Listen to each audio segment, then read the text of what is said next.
Hello. Today we're going to do a kettlebell clean follow along program. We're going to do a 6-minute workout on an EMOM. I'm going to do 6 sets of 6. My name is Chris Butterworth. This is the Healthy Butter channel. This is the place where we fight against father time day after day, week after week. We talk about how to stay pain-free and have full range of movements in our 50s, 60s, late 40s. Personally, I was broken down when I turned 50. I feel great today at 56, and Kettlebell Cleans is one of the things that helped fix me. So let's talk about this. This is an EMOM program. I'm going to do 6 kettlebell cleans with my left hand. Then I'm going to do 6 kettlebell cleans with my right hand.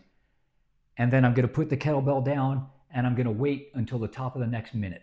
EMOM stands for every minute on the minute.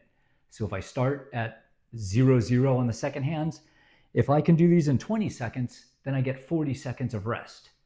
If it takes me 40 seconds to do them, I only get 20 seconds of rest. So there's an advantage to going faster. You're encouraged to go faster, although technique, form, keeping yourself out of harm's way. If your kettlebell is too heavy, take a break. If the work gets to be too hard, take a break. The other thing that I do for 6 sets is not so bad, but the more you do this, keeping track of the sets while you're in the middle of them, I tend to confuse them. My mind wanders, or I think about something else, or I focus on the workout, and I can't remember if that was set 3 or set 4. So I use poker chips, and I'm going to place them down here on the ground where you can see them. 1, 2, 3, 4, 5, 6, and each set we're going to move one out of the way. And here we go. Let's get started.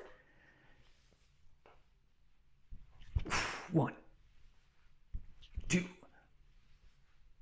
3, 4, 5, 6. Change hands. 1, 2, 3, 4, 5, 6. So that's 32 seconds. I'm going to get 28 seconds of rest. And I'm going to move one chip out of the way. I'm using a 16 kilogram kettlebell, which is 35 pounds. You can do more, you can do less. You can start light and grow your way up. There's no bonus points for using a bell that's too heavy. Here we go. 1, 2. The hip hinge at the bottom is very important. 4, 5, 6. Your arm is doing a lot of the work, but your explosive hips are driving the kettlebell up. And I lost track while I'm talking while I'm doing it. I think that was 6. So that's 2 sets done. Practice technique first. Use a light bell, heavy enough that you can feel it pulling you. If you're using a 5-pound dumbbell, you're not going to really feel the pull. But you want to work on that hip hinge, snapping up, down, up. And you want to work on, hang on, letting the kettlebell come around and land gently on your forearm so you don't beat the heck out of yourself. 4, 5, 6,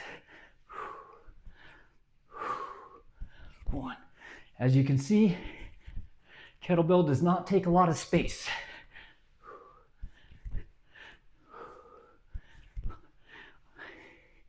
Man, I'm not good at talking while working out.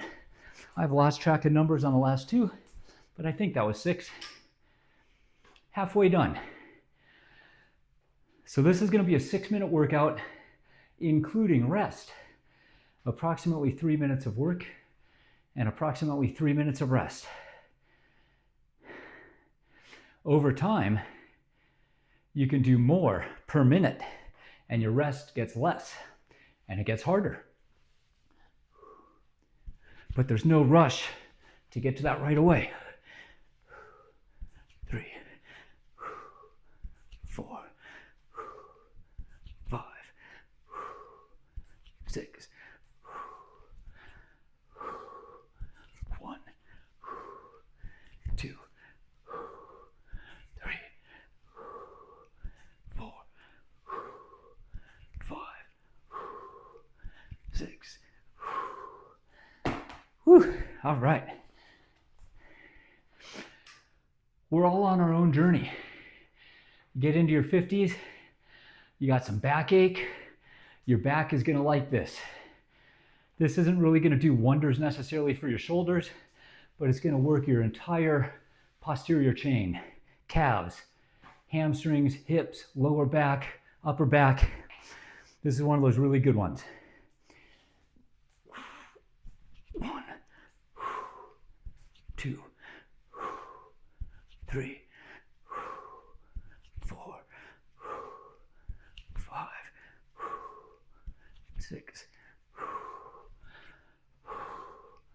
1, 2, 3, 4, 5, 6. The other cool thing about cleans, one more set, is that this rack position, when you get this, it opens up a lot more. Kettlebell cleans is great, but from here we can do clean and press, we can do some offset squats, we can do some lunges, we can do some carries. So this is kind of a gateway to the next set of kettlebell exercises. 1, 2, 3, 4, 5, 6, 1, 2, 3, 4, 5, 6. And that is that. 5.5 minutes, really, because you don't have to count the rest on the last one. So,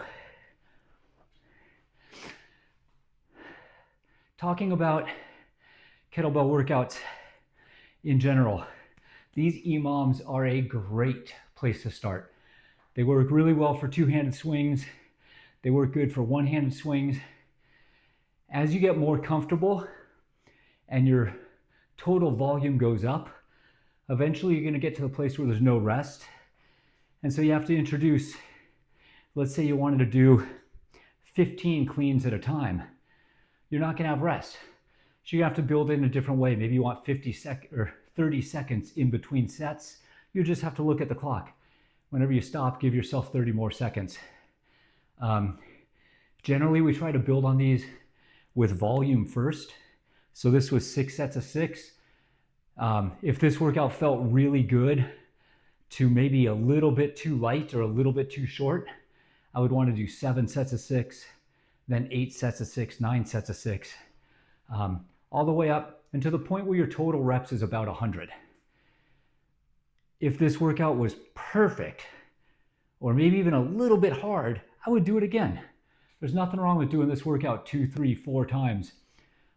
What you'll find is surprisingly it gets easy fast. You do the same workout again and again. After 3 or 4 times, you're probably ready to go to the next one up. When you can do 100 total reps, then you bring the volume back down and you increase the density, which is the number of reps per set. So if we got to 16 or 17 or 18 sets of 6, then we would come back down and probably do 7 sets of 7, which would give us 49 total reps. 8 sets of 7, 9 sets of 7. And you can build this up. You're always trying to balance how much work you're doing with how much rest. And again, longer sets are longer sets are harder than short sets.